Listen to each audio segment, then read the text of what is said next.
সালিশ বসে গ্রামে, সেখানে আমি তেমন কোনো বিচার পাইনি। শুধুমাত্র 20,000 টাকা দিয়েছিল সালিশে আমাকে। আমার ভাবি আর ভাই আমাকে বলছে এই টাকা যদি আমি নেই তাহলে যেন আমি ঘরে না ঢুকি। এরপর আমি গ্রামের সালিশের মধ্যেই বলছি, আমি তো এমনিই গরিব, আমি না হয় তোদের মতো মানুষদের এই 20,000 টাকা দান করলাম। গ্রামের সালিশ প্রধান আমাকে বেয়াদব বলল, আমি নাকি বেয়াদব মেয়ে, এমন মেয়ের সাথে নাকি সংসার করা যায় না, কারণ সালিশ প্রধান টাকা খেয়েছিল ওদের থেকে। তারপর সবার সামনে আমাকে আবার 3 তালাক দিল। তখন এত কাগজে কলমের বিয়ে এত প্রচলন ছিল না আমাদের গ্রামে। আমার জামা কাপড়গুলোও দেয়নি, কিছুই দেয়নি। উল্টো আমাকে আর আমার ভাবিকে বলল আমরা চরিত্রহীন, আজ গরিব বলে বিচার পাইনি। উল্টো আমার শ্বশুরবাড়ির মানুষ বলল আমরা জারদ সন্তান, আমাদের বাপেরও পরিচয় নাই। সত্যি আমাদের পরিচয় নাই, আজ পর্যন্ত বাপের কিছুই পাইনি, পরিচয়টাও না। যাক, সব আমাদের নসিব। সালিশ শেষে চলে আসলাম। একই গ্রামে থাকতাম আমরা, এবং আমাদের ঘর থেকে ওদের ঘর ছিল এক পুকুর এর এপার আর ওপার। আমার যাদের ঘর আমাদের ঘর থেকে হেঁটে গেলে 10 মিনিট লাগতো। নিজেদের ঘরে চলে আসি। 2 রুমের ঘর ছিল আমাদের। এক রুমে ভাই ভাবি, আরেক রুমে আমি, আম্মা আর ভাইয়ের 5 বছরের মেয়ে থাকতাম। সাথে ছোট রান্নাঘর, কিন্তু ভাত খেতাম আমাদের রুমটাতে। আমি চলে আসার পর অনেক কান্না করি, কলেজায় অনেক ব্যথা হতো। আজ শ্যামবর্ণের বলে আমার জীবনটা এমন। ঘরে বসে কাঁথা সেলাই করতাম, মানুষের ধান শুকাতাম। কেউ কোনো কাজের জন্য ডাকলে করে দিতাম। মোড়া বানাতাম, শীতল পাটি বানাতাম। জায়গার অভাবের জন্য হাঁস মুরগি কিনতে পারি নাই।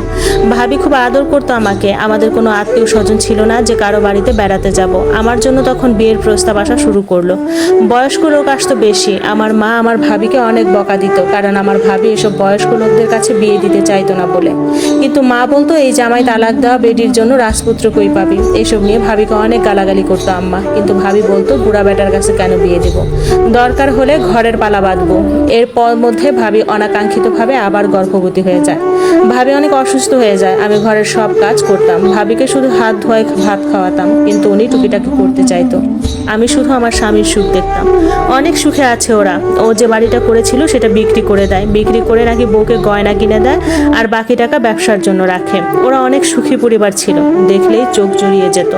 আর আমার মনে শুধু আগুন জ্বলতো, কিন্তু চোখে কোনো পানি আসতো না। এর মধ্যে বর্ষাকাল আসে। বর্ষাকালে তেমন কাজকর্ম থাকে না। ভাবির শরীর এত খারাপ যে বলার মতো না। ওনাকে ডাক্তার দেখাইতেই জমা টাকা সব চলে যায়। ওনার জরায়ের মুখ খুলে যায় 4 মাসের সময়।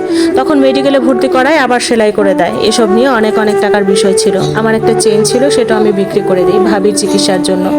আমার ভাবি সবসময় বলতো আল্লাহ আমাকে অনেক সুখী করবেন।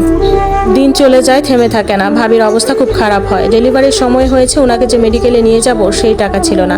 ওনার অবস্থা খুব খারাপ ছিল। তখন আমি আমার এক বাড়ির পাশের ভাইকে নিয়ে আমার স্বামীর বাড়ির পাশে গেলাম। আমি ঘরে যাইনি, পাশে দাঁড়িয়েছিলাম। ভাইটাকে দিয়ে ডাকালাম। ও আসার পর ওনার পায়ে ধরে 10,000 টাকা ভিক্ষা চাইলাম। সে বলল 10,000 টাকা নেই, 5,000 টাকা আছে, দিতে পারি, তবে আমার সাথে একবার থাকতে হবে। আমি বললাম কোথায় থাকবো? তখন বলল বাড়িতে কেউ নেই, ওরা সবাই আমার বউয়ের বাপের বাড়ি গেছে। ওর মুখে আমার বউ কথাটা শুনে অনেক খারাপ লাগলো। যাক, আমি রাজি হলাম, কারণ তখন হালাল হারামের কথা চিন্তা করার সময় ছিল না। আমার একটু ইচ্ছে হচ্ছিল না শারীরিক সম্পর্ক করার, কিন্তু 5,000 টাকার জন্য করতে হলো। তারপর উনি আমাকে আসার সময় 3,000 টাকা দিল। বলল শ্বশুর বাড়ি যাবো, খালি হাতে যেতে পারবো না, 2,000 টাকাগুলো লাগবে। আমি অনেক মিনতি করেছি, কিন্তু দেয়নি। সেই 3,000 টাকা নিয়ে দৌড়ে দৌড়ে বাড়ির দিকে গেলাম। ভাইয়ের হাতে টাকা দিলাম। ভাই আর আমি ভ্যানে করে ভাবিকে মেডিকেলে নিয়ে গেলাম। কিন্তু আফসোস, হাসপাতালে ঢোকার পরপরই ডাক্তার ডেলিভারির জন্য নিয়ে গেল। ডেলিভারির সময় একটা পুত্র সন্তান জন্ম দিয়ে আমার ভাবি মারা যায়। আমার ভাবির খুব ইচ্ছে হয়েছিল গরুর মাংস দিয়ে ভাত খাওয়ার, কিন্তু আফসোস খাওয়াতে পারি নাই। হাসপাতালে বিল আসলো 6,000 টাকা। পুরো টাকা দিতে পারছিলাম না বলে আমার ভাবির লাশ আর ছেলেকে দিচ্ছিল না। পরে হাতে পায়ে ধরে গ্রাম থেকে চাঁদা তুলে 5,000 টাকা দিয়ে ভাবির লাশ আর ছেলেকে আনলাম। ছেলেটা খুব কান্না করতেছিল। আমার চোখে যেন পানিরা বিদ্রোহ করেছে, তারা আসতেছেও না।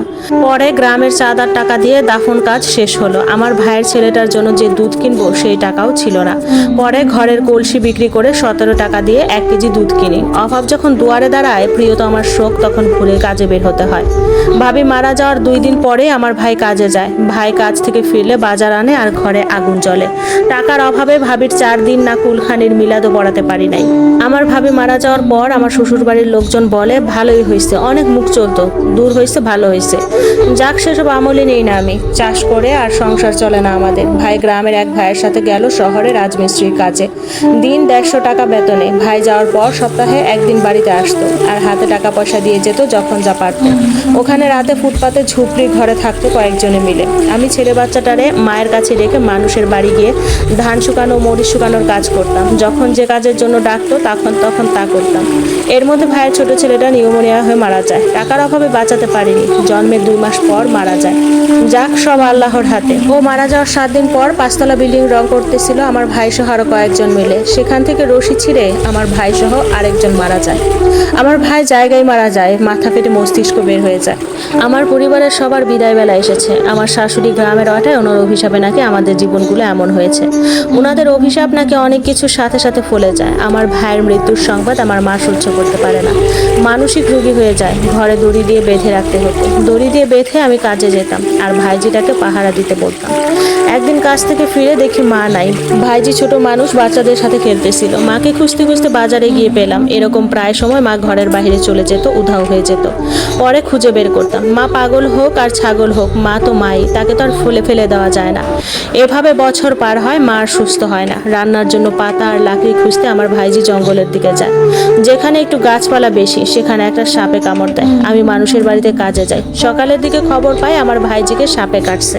তাড়াতাড়ি বাড়িতে যাই। ওখান থেকে প্রতিবেশীদের সাহায্যতে ওঝার বাড়িতে যাই, কিন্তু বিষ নামাতে পারে নাই। আমার ভাইজি আল্লাহর কাছে চলে যায়। ভাইজি একটা নতুন জামা চেয়েছিল, কিন্তু আফসোস একটা নতুন জামা তাকে দিতে পারিনি। দোয়া করি আল্লাহ তোদের জান্নাত দিক। এই দুনিয়ার সুখ পাস নাই, ওই দুনিয়া আল্লাহ সুখ দিক। ভাইজি মারা যাওয়ার পর ভীষণ অসুখ হয় আমার। তারপর থেকে কাজকর্ম তেমন করতে পারতাম না। আমার স্বামীদের অবস্থা অনেক ভালো, অনেক বড় লোক, খুব সুখে আছে। আমার শাশুড়ি মারা যায়, ভাসুরের ছেলেকে বিদেশে পাঠায়। আল্লাহ ওনাদের অনেক সুখ দিয়েছেন। দোয়া করি আল্লাহ আরো সুখ দিক। তারপর কিছু মনে রাখতেও পারতাম না, ভুলে যেতাম সব। এভাবে বাড়ি বাড়ি কাজ করে অনেক বছর কাটাই। মা আর আমার কোনো রকম পেট চলতো। এরপর মাও মারা যায়। আমিও বৃদ্ধ হয়ে অসুস্থ হয়ে যাই, কাজকর্মে জোর পাই না। এদিকে যাদের জায়গায় থাকতাম তারা নাকি বাড়ি করবে, এজন্য জায়গাটা থেকে উচ্ছেদ করে দেয়। এরপর শহরে আসি ভিক্ষা করেই জীবন যায়। এখন আর আগের মতো হাঁটতে পারি না। জানি না উপরওয়ালা কখন ডাক দেয়। এই দুনিয়ায় তো সুখ পেলাম না, এবার আল্লাহ যদি জান্নাতে সুখ দেন।